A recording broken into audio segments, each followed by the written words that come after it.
The fucking welding torch was a monster, spitting fire and rage all over the steel. Every spark felt like a tiny, burning reminder of my own stupidity. 32 years old, and what did I have to show for it? Calloused hands, a busted-up Civic that coughed more than I did in the mornings, and a bank account that hovered around zero like a goddamn nervous hummingbird. And it was her fault. Emma, my sister, my blood, my personal leech. 4 years.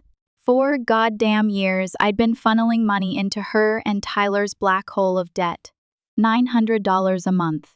It didn't sound like much. Maybe. But try pulling that out of a welder's salary after taxes and rent. Try explaining to the cute bartender why you can only afford one drink ever. Try saving for anything bigger than a goddamn pizza when your sister's face flashes in your mind. It started so innocently. A phone call, Emma's voice tight with forced cheer, hinting at a bit of a rough patch with their mortgage. Tyler, always the silent, looming presence, stayed off the line. I knew they were too proud to beg, so I offered. I practically threw myself on the grenade. Just until you get back on your feet, I'd said. Like a goddamn idiot. Family helps family. Oh, Jake, you're a lifesaver. Emma's voice, dripping with gratitude that now tasted like acid in my gut. We'll pay you back, I swear. Pay me back. Fucking hilarious. The first few months were fine. I didn't mind tightening my belt, ramen nights instead of the pub, passing on weekend trips with Mike and the guys. It was temporary, right? They'd get their shit together. They always did. Except they didn't. 6 months turned into a year. A year turned into 2. Each month, that $900 leaving my account felt like a piece of my soul being ripped away. No vacations. No new clothes. No life. Dating? Forget it. I met a girl, Sarah, who actually seemed interested in me. Smart, funny, beautiful, but dates cost money. And explaining to Sarah that I couldn't afford to take her to a decent restaurant because my sister and her fiancé were financially crippled wasn't exactly a panty dropper. "Why don't you ever take me anywhere nice?" she asked one night, her voice laced with disappointment. I stammered, made up some bullshit about being focused on my career. The lie tasted like ash. Sarah deserved better. Every girl did. So I ghosted her, just like I ghosted every other chance at happiness. Meanwhile, Emma would send me these staged photos of bills piled high on their kitchen table, their faces etched with despair. "Just another tough month, Jake," she'd text. "Thanks for everything." And like a pathetic, gullible chump, I'd wire the money. Every single time? I was killing myself for them.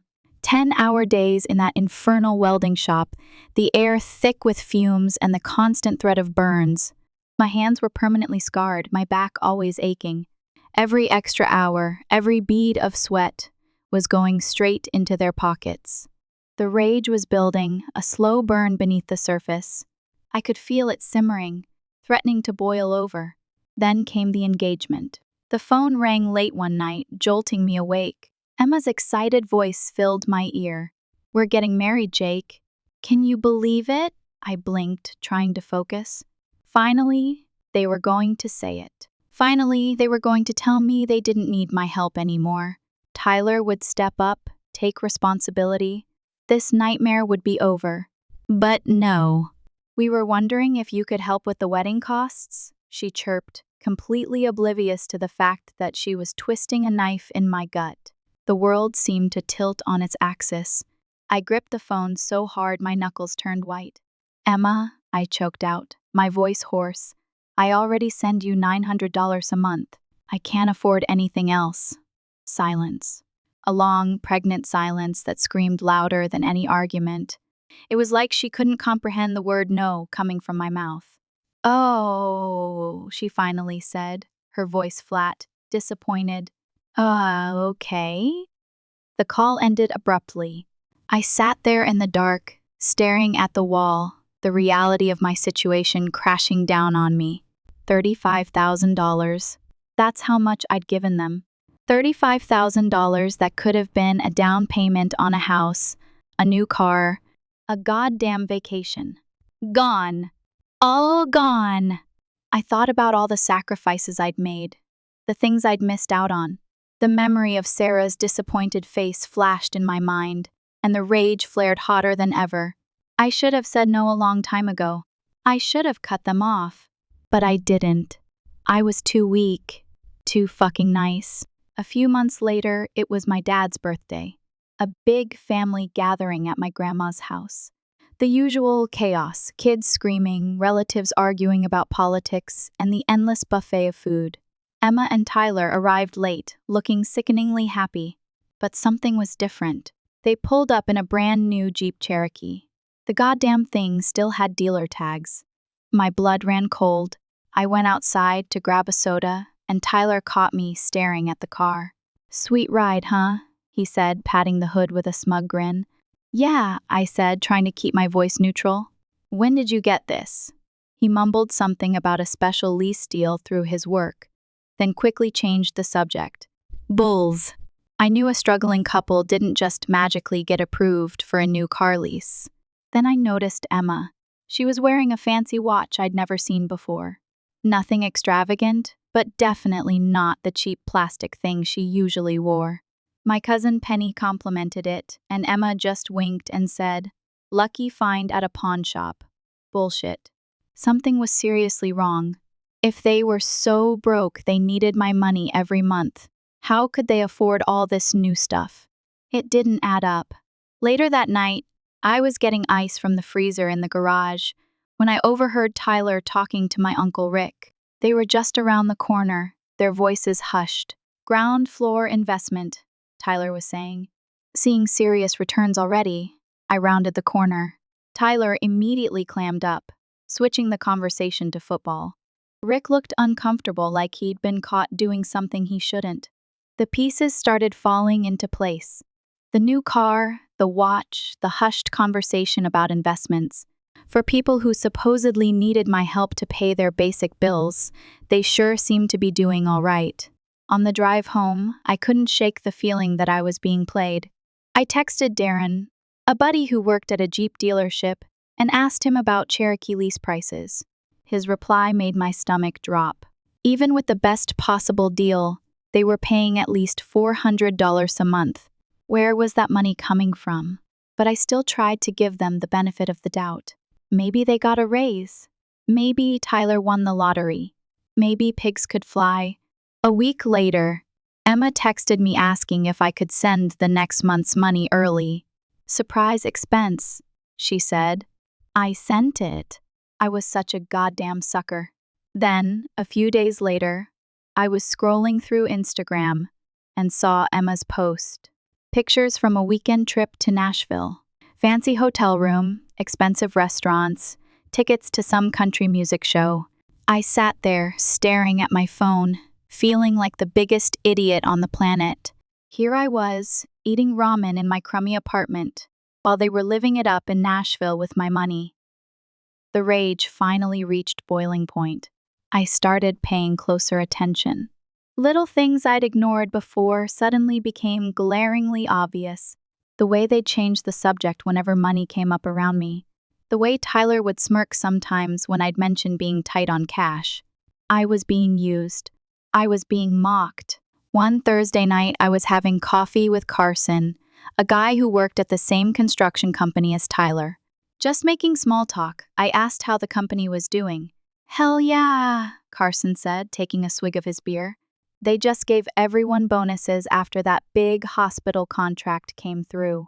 Tyler's been bragging about his for weeks." My heart skipped a beat. "Bonus?" I asked, trying to sound casual. "How much?" Carson shrugged. "Don't know exactly, but he said it was enough to finally start that investment portfolio his financial advisor recommended.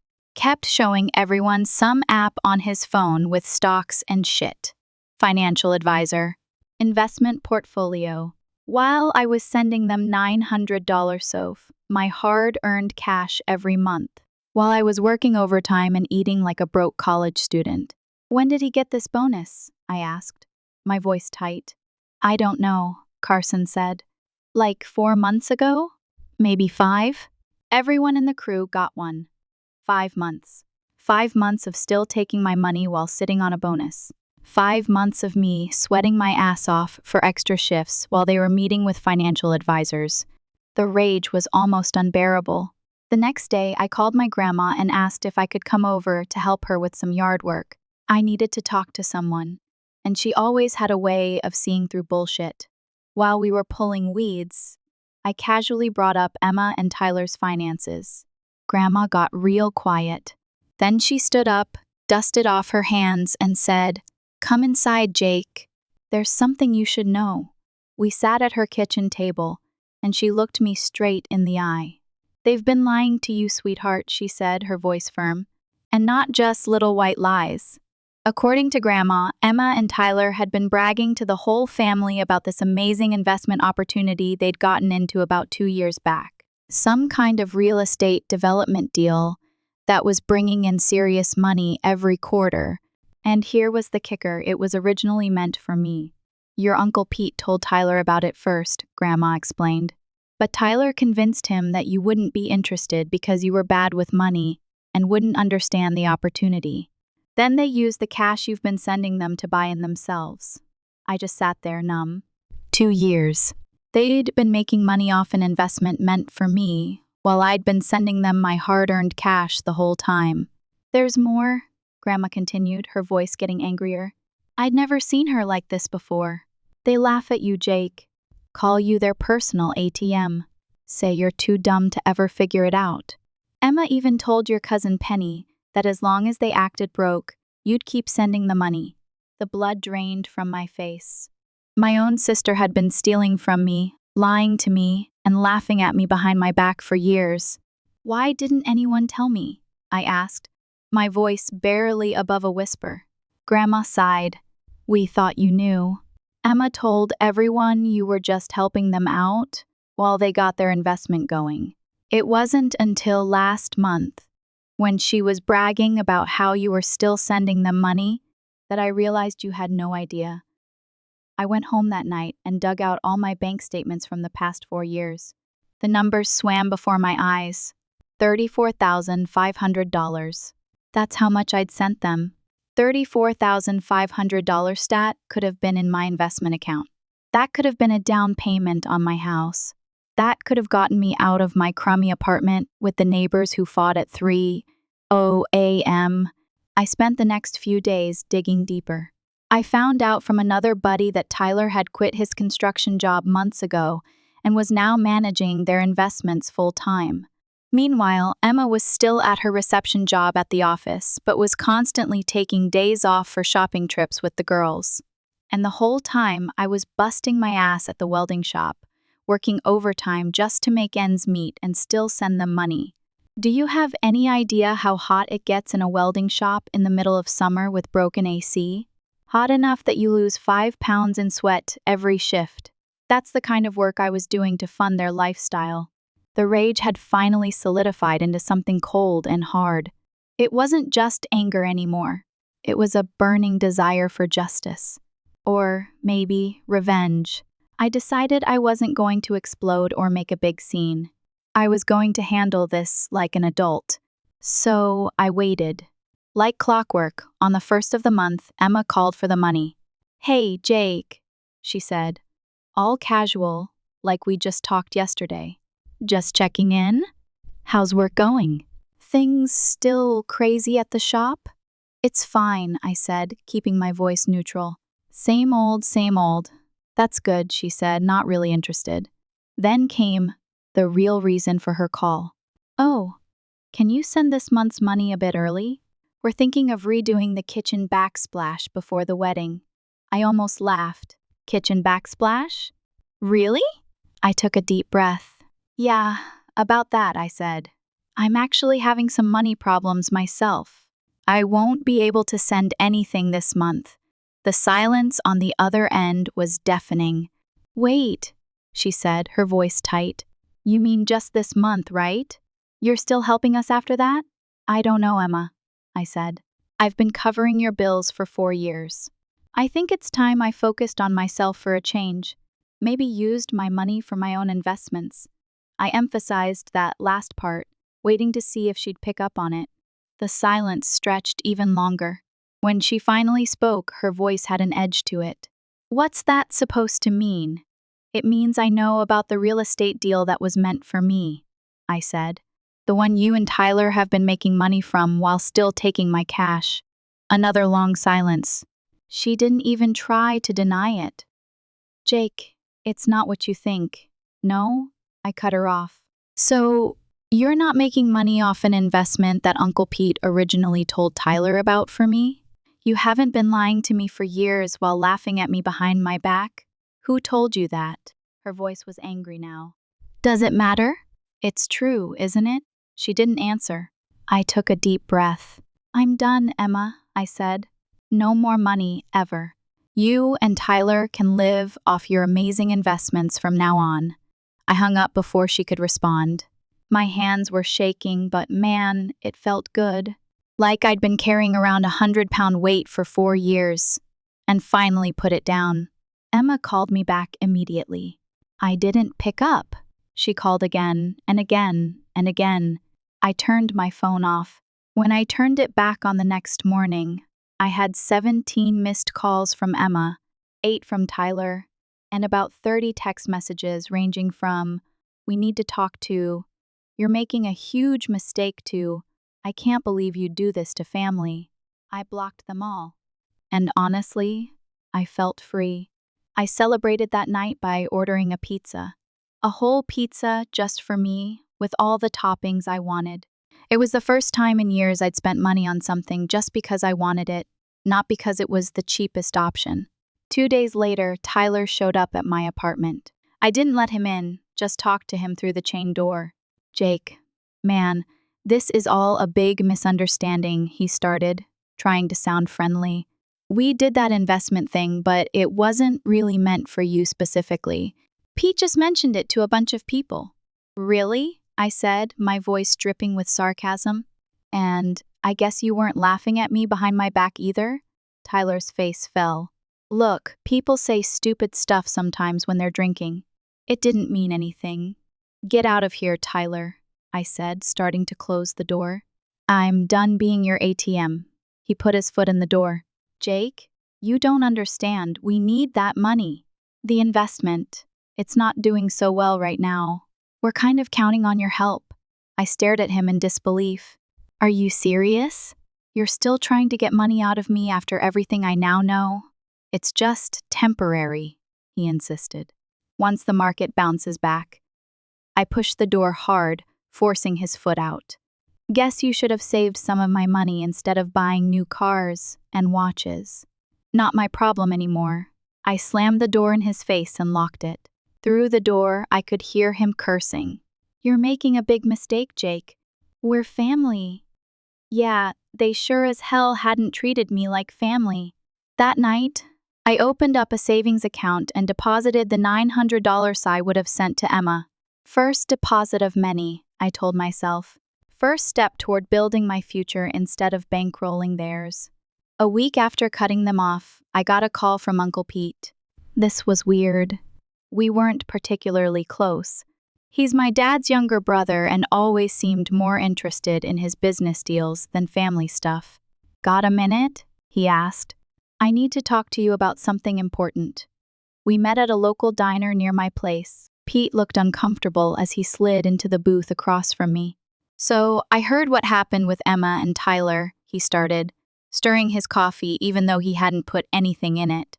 "About the money and the investment opportunity." I just nodded, waiting for him to continue. I wasn't sure if he was there to chew me out or what. "Look, I feel terrible about this," he said, surprising me. "That real estate deal, I really did mean it for you. Tyler convinced me you weren't interested, that you were too cautious with money. Said you told him investing was too risky for your blood. I should have talked to you directly." "Yeah, you should have," I agreed, probably more sharply than necessary. But come on, I was still pissed. Pete sighed and ran a hand through his hair. "Well, I'm here to make it right. That original deal was just the beginning. We've got a new opportunity coming up, even better than the first." I want you in on it. For real this time. I raised an eyebrow. Why should I trust you now? Because I've cut Tyler out completely, Pete said firmly. When I found out what they did, I pulled some strings. They're not part of any future deals. He slid a folder across the table. I've got all the documentation right here for you to review. Take it to a lawyer if you want. Seriously. The first opened the folder and scanned the contents. It looked legit. A commercial property development with projections that made my eyes widen. We're talking multi-family units in an up-and-coming area just outside the city, Pete continued, tapping the papers. This is the real deal, and I've already put your name down for a share. Consider it making up for lost time. I studied him, trying to decide if I could trust him. The guy had never really given me a reason not to trust him before, but then again, I had trusted Emma, and look how that turned out. I'll think about it, I finally said, closing the folder. Pete nodded. That's fair. Just don't wait too long. Breaking ground next month. After he left, I called one of my friends who works in real estate to look over the documents. I scanned everything and emailed it to him. He called me back that night. Dude, this is legit, he said. Really solid investment.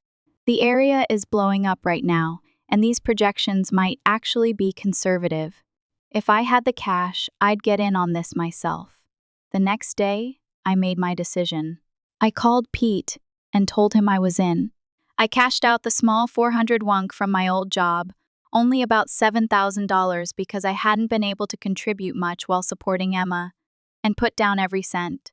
I'd saved up since stopping payments to Emma and Tyler. It was a risk, but sometimes you have to take chances. Pete said he'd get all the paperwork ready. 3 days later, Emma called from a number I didn't recognize. So I actually picked up. Jake, please, we need to talk, she begged, her voice different now. Desperate. Things are bad. Really bad.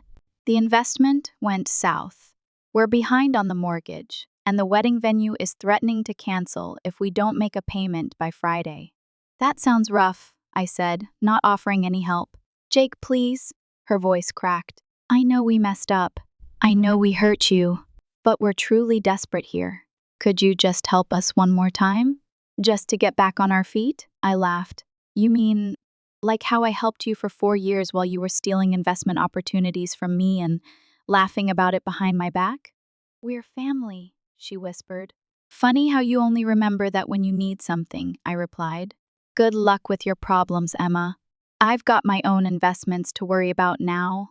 What investments? She asked sharply. Oh, Uncle Pete didn't tell you? He's offered me a spot in the new development. The one you and Tyler got kicked out of. The silence was deafening. You can't be serious. Pete promised those spots to us. Not anymore, I said, enjoying this more than I probably should have. Turns out he doesn't like being lied to either. Bye, Emma. I hung up and blocked that number too. The next day, my buddy Carson from Tyler's old construction company called. Dude, you won't believe this, he said. Tyler showed up today begging for his job back. Boss told him to get lost. Turns out he left by telling everyone to go screw themselves because he was set for life with his investments. I couldn't help but smile. Their perfect little world was falling apart, and I hadn't had to do a thing except stop propping it up. It's like they say, sometimes, the best revenge is just sitting back and watching karma do its thing. About 2 weeks after I hung up on Emma, my mom called. This wasn't unusual. We talk pretty regularly. But her tone was different. Jake, she said, I just got off the phone with your sister. She's not doing well, I sighed. Mom, I know what you're going to say, but no. Hear me out, she interrupted. I'm not asking you to give her money. Not after what she did. But she's a mess, Jake. She and Tyler are fighting constantly. The wedding's been postponed indefinitely. She says they might lose the house. Part of me wanted to say, good, they deserve it. But I couldn't bring myself to be that harsh, especially to my mom. Instead, I just said, I'm sorry to hear that, but it's not my problem anymore. Mom was quiet for a moment. I understand. and for what it's worth, I think you did the right thing cutting them off. I just thought you should know what's happening. The next day, Grandma called and asked me to come over for lunch. When I got there, she had my favorite sandwich waiting, turkey with the works and her homemade potato salad. That's basically the best thing ever. I heard Emma and Tyler are having troubles, she said as we ate. I nodded. Mom told me. Good, Grandma said, surprising me. Maybe they'll learn something from all this. I stared at her. You're not going to tell me I should help them? She shook her head firmly. Absolutely not. They took advantage of your kindness for years. Actions have consequences. She took a sip of her iced tea. Besides, I have something to tell you. I've had a long talk with Pete about that investment. Yeah? I asked, curious. He says it's going even better than expected. They've already got commitments for most of the units before they've even broken ground. That's great news. Yes, it is, she agreed. And I want you to know I'm proud of you, Jake. Not just for standing up for yourself, but for how you've handled all this. No screaming matches, no big public drama. You just quietly did what needed to be done. Hearing that from Grandma meant a lot. She's always been the wise one in the family, the one everyone goes to for advice. Then came the family dinner. My mom hosts one every month or so, and I almost skipped this one, worried that Emma and Tyler would be there and it would be awkward. But Mom assured me they had other plans. So I went. What I didn't expect was for Emma to show up anyway. Alone. Right as we were finishing dessert. She looked terrible. Her hair was thrown up in a messy bun. Not the carefully styled waves she usually had. No makeup, dark circles under her eyes. She was wearing an old sweatshirt I recognized from her college days. Sorry I'm late, she mumbled, not making eye contact with anyone, especially me. Mom jumped up. Emma! I thought you couldn't make it. Let me fix you a plate. The rest of us sat in awkward silence. I focused on my pie, pushing the last few crumbs around with my fork. After Mom brought Emma some food, she picked at it half-heartedly. Then, out of nowhere, she looked up at me. Tyler moved out, she announced, her eyes all watery. The table went silent. I kept my face completely neutral, not falling for the sympathy play. He said it was my fault for ruining our future by pissing you off, she continued, her voice cracking perfectly like she'd practiced it.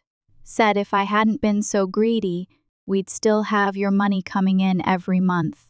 I raised an eyebrow. So, it's your fault he lied to me for years? Not the fact that you both stole from me and laughed about it? She looked down at her plate, doing that thing where she pushes food around to look sad. Classic Emma move. Been doing it since we were kids when she wanted to get out of trouble. No, that was both of us. But he's not the person I thought he was. No kidding, my Uncle Rick muttered, earning a glare from my mom.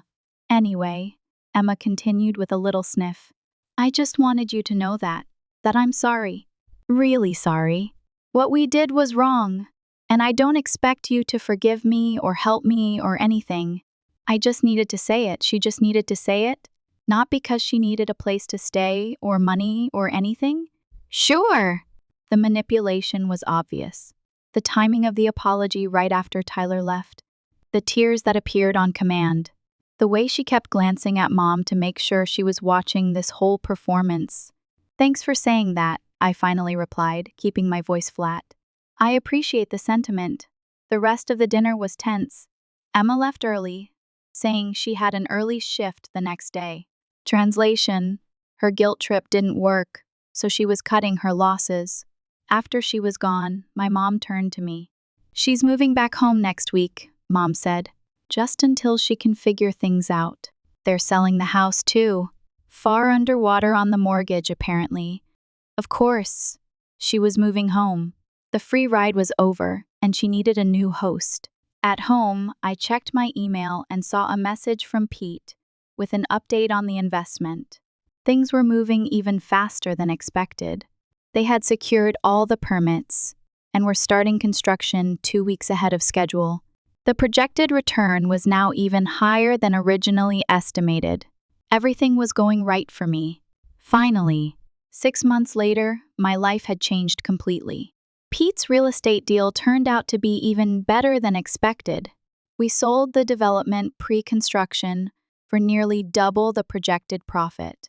My initial investment had multiplied several times over. I didn't go crazy with the money or anything.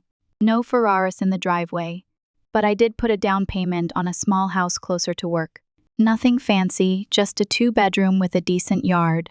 But it's mine. For the first time in years, I wasn't just surviving, I was thriving. Then one night, my phone buzzed. It was a number I didn't recognize. At this point, I had a bad feeling. I let it go to voicemail. A minute later, a notification popped up. I hit play, already bracing myself. Jake, I don't know what to do anymore. I've lost everything. I've screwed up my life so badly, and I have no one. I know I don't deserve your help after everything, but I'm scared. Please. I don't even care about money. I just need my brother right now. Mom's house is full, and I don't have anywhere else to go. I don't even recognize my own life anymore. Tyler is gone. The house is gone. Everything I worked for, everything I thought I had. It's just gone. I can't do this alone. Please, Jake. Please don't turn your back on me. I stared at the phone. She still had the nerve. I'll give her that. I could imagine her sitting in her car somewhere, rehearsing the exact right mix of sadness and humility to make this sound genuine. But I wasn't buying it. I deleted the voicemail without a second thought. Then came the texts. Emma, Jake, I'm serious. I have nowhere to go. Please, just a couch. That's all I need for now. I wouldn't ask if I wasn't desperate. I let my phone sit there face up on the coffee table while I finished my dinner. For the first time in a long time, I felt no guilt. None. She had years of my help, and she threw it away, laughed at me behind my back, built a whole life off my money, and expected me to never notice. And now that she was finally facing real consequences, that wasn't my problem anymore. She wasn't my responsibility. A few hours later, my mom called. Jake, have you talked to Emma? I sighed. Yeah, she left me a voicemail and some texts. Mom hesitated, and I already knew what was coming. She's really struggling, honey. Mom, no, I cut her off. Jake, no. Mom, I am done with her. She burned that bridge, and now she can swim. She had a house. She had money. She had a fiancé. And she threw it all away because she got greedy. She chose this. Mom was quiet for a long time. Then she sighed, quietly. Okay. I understand. That was the last time I talked about Emma. She didn't text again, didn't call again. Maybe she finally realized she'd exhausted every last ounce of goodwill I had. Maybe she finally understood she'd reached the end of the line. Life went on. The second development with Pete went even better than the first. I finished my certification and got promoted at work. Started dating a cool girl named Alicia who works as an office manager in one of our development sites. The house was starting to feel like home, not just a place to crash, but a sanctuary. Alicia had helped with that.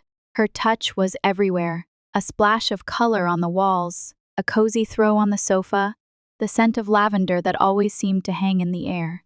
Alicia was different, in the best way possible. She didn't pry, didn't judge, just listened. Really listened. And that was something I hadn't experienced in a long time.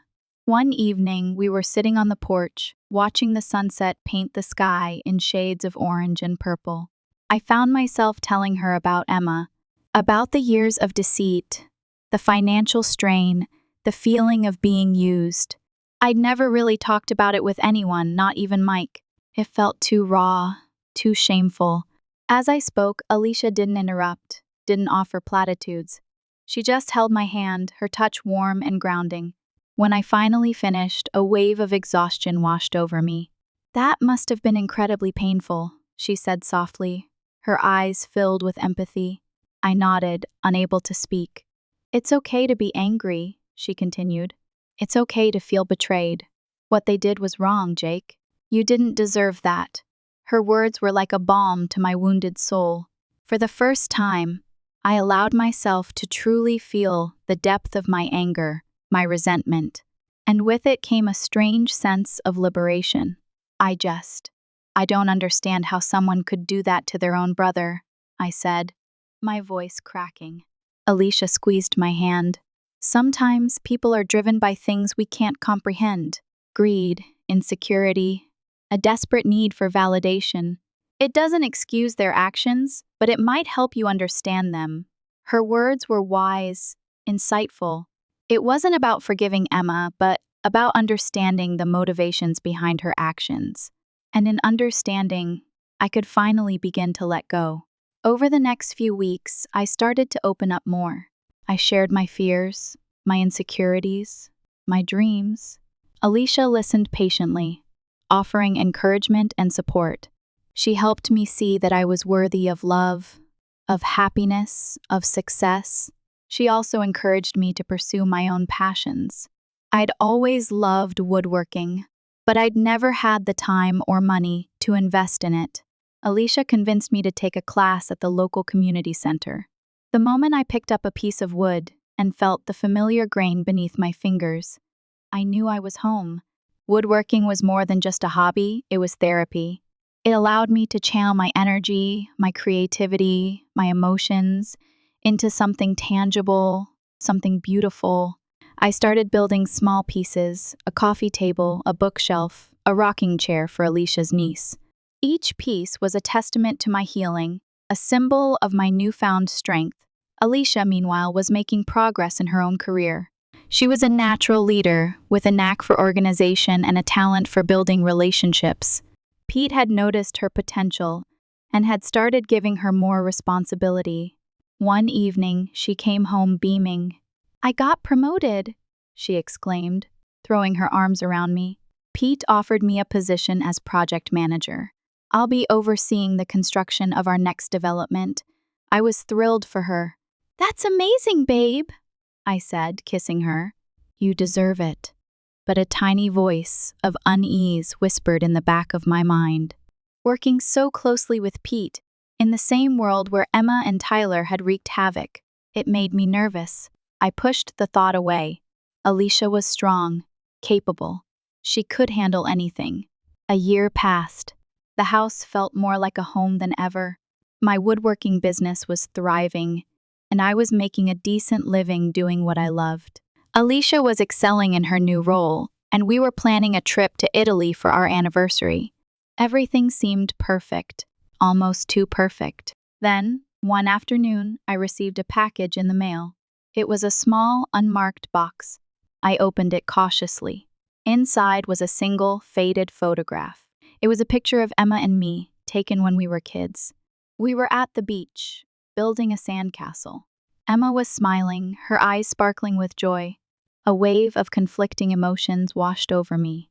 Nostalgia, sadness, anger, resentment. Who sent this? And why? I looked for a return address, a note, anything that could offer a clue. But there was nothing. I showed the photo to Alicia, her brow furrowed. "That's unsettling," she said. "Do you think it's Emma?" I shrugged. "I don't know." "It could be. Or it could be someone trying to mess with me." We tried to dismiss it, to chalk it up to a random prank. But the photograph lingered in my mind, a dark cloud hanging over my otherwise sunny existence. A few weeks later, I started noticing things. A car parked across the street, its occupants watching my house. A figure lurking in the shadows as I walked home from my workshop. I tried to rationalize it. Maybe I was just being paranoid. Maybe it was just my imagination running wild. But the feeling of being watched persisted. Then, one evening, Alicia came home looking shaken. "Something weird happened at work today," she said, her voice trembling.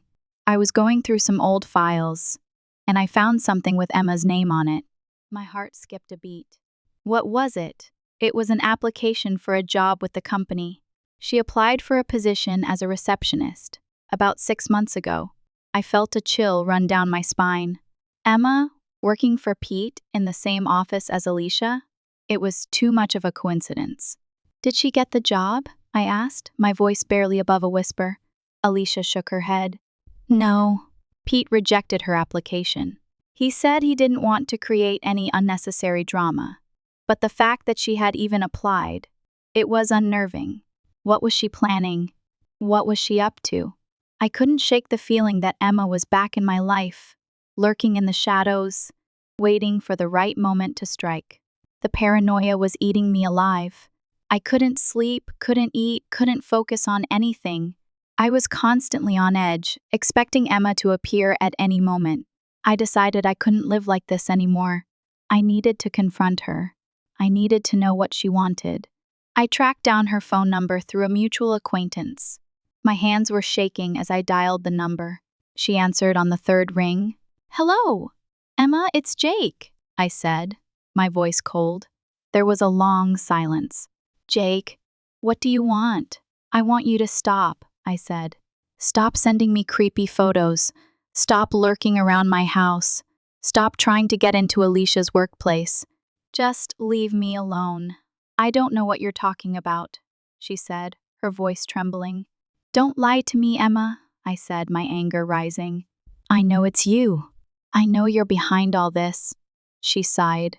Okay, fine. Maybe I sent the photo. But that's it. I haven't been lurking around your house, and I certainly haven't been trying to get into Alicia's workplace. Then why did you apply for a job with Pete? I asked. Because I need a job, she exclaimed. I'm broke, I'm unemployed, and I'm desperate. I thought maybe Pete would give me a chance, considering our history. Our history? I scoffed. You mean the history of you stealing from me and laughing at me behind my back? I know I messed up, Jake, she said, her voice pleading. I'm sorry, okay? I just want to make amends. You can't make amends, Emma, I said. You've done too much damage. Just leave me alone. Leave Alicia alone. Leave my life alone. I hung up the phone, my heart pounding in my chest. I didn't believe her. I didn't trust her. I knew she was still up to something. But what? The answer came a few days later. Alicia came home from work looking pale and distraught. I found something, she said, her voice barely audible. Something terrible. She handed me a file. It was a confidential report on the new development project, detailing the financial projections, the construction schedule, and the names of all the investors. Where did you get this? I asked, my brow furrowing. It was in Pete's office, she said. He left it on his desk. I couldn't help but look. As I scanned the report, I noticed something odd. One of the investors had recently pulled out, leaving a significant funding gap. This is bad, I said, my voice grim. If they don't find a replacement investor soon, the project could be in serious trouble. Alicia nodded. That's not the worst part. I also found an email hidden in Pete's inbox. It was from Emma. She showed me the email on her phone. It was a long, rambling message, detailing all the inside information about the project, the funding gap, the construction delays, the potential risks. She was trying to sabotage the project, Alicia said, her voice trembling. She was trying to ruin Pete and everyone involved, including you. The pieces finally fell into place. Emma hadn't been trying to get back into my life out of remorse. She had been trying to destroy it. She had been trying to take everything I had, just like she had done before. The rage I felt was unlike anything I had ever experienced. It was a cold, burning inferno that threatened to consume me whole. I knew what I had to do. I confronted Pete the next day. He was shocked, devastated. He couldn't believe that Emma would do something so malicious. I trusted her, he said, his voice filled with disbelief. I thought she was trying to turn her life around. She's not capable of turning her life around, I said, my voice cold. She's a toxic, destructive force. She needs to be stopped, Pete agreed. He immediately contacted the authorities and handed over all the evidence. Emma was arrested later that day. The charges were serious: attempted fraud, conspiracy to commit sabotage, and a host of other financial crimes. She faced years in prison. As I watched her being led away in handcuffs, I felt a strange mix of emotions: relief, satisfaction, sadness. I didn't want her to go to prison, but I knew it was necessary. She was a danger to herself and to others. The project, meanwhile, was saved. Pete managed to find a replacement investor just in time. The construction continued, and the development was eventually completed. The experience left its mark on me. I learned a valuable lesson about trust, about forgiveness, and about the importance of protecting myself from toxic people. I also learned the true meaning of family. Family isn't just about blood, it's about loyalty, support, and unconditional love. And in that regard, Emma had failed me. I knew I could never forgive her for what she had done. But I could move on. I could heal. I could build a life filled with love, happiness, and success. And that's exactly what I did. Years passed. Alicia and I got married, and we bought a bigger house in the country. We started a family, and we filled our lives with joy and laughter. My woodworking business continued to thrive, and I became a respected artist in the community. I even started teaching classes, sharing my passion with others. Pete remained a close friend and mentor. He taught me everything I needed to know about business, and he always had my back. As for Emma, I never saw her again. I heard through the grapevine that she served her time in prison and was eventually released. She moved to another state and started a new life. I hope she found peace. I hope she learned from her mistakes. But I also knew that I could never let her back into my life. I had finally closed the door on the past, and I was ready to embrace the future. One evening, as I sat on the porch with Alicia, watching our children play in the yard, I realized how far I had come. I had overcome adversity, I had faced my demons, and I had emerged stronger than ever. I had found my happiness. I had found my peace. And I had found my family. And that, I knew, was all that truly mattered. Years later, a small, anonymous package arrives at Jake's workshop. Inside, a single, perfectly crafted wooden bird, a robin, known for its resilience and return after winter. No note. Jake stares at it, a complex mix of emotions churning within him. He doesn't know who sent it, but a part of him suspects. He sets the bird on his workbench, a silent acknowledgement of a past he can never truly erase, a future he must continue to build, aware that some shadows always linger at the edge of the light. The end, for now.